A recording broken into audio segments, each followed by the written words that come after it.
sorry po, nakagat ko na. Ikaw talagang bata ka. Ay, teka muna. Di ba allergic ka sa mga peanuts? Ay, oo, tama. Kaya dati hindi ko pinapalamanan ng peanut butter ang mga sandwich mo dahil allergic ka. At hindi kita binibigyan ng kahit anong mani. Ano ka ba, bata ka? Hala ka.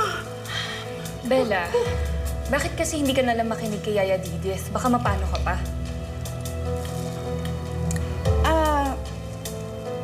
Wala na po akong allergy ngayon. Baka kasi dalaga na ako.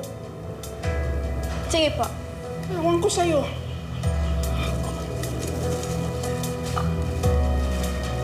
Na-outgrow pala yung allergy?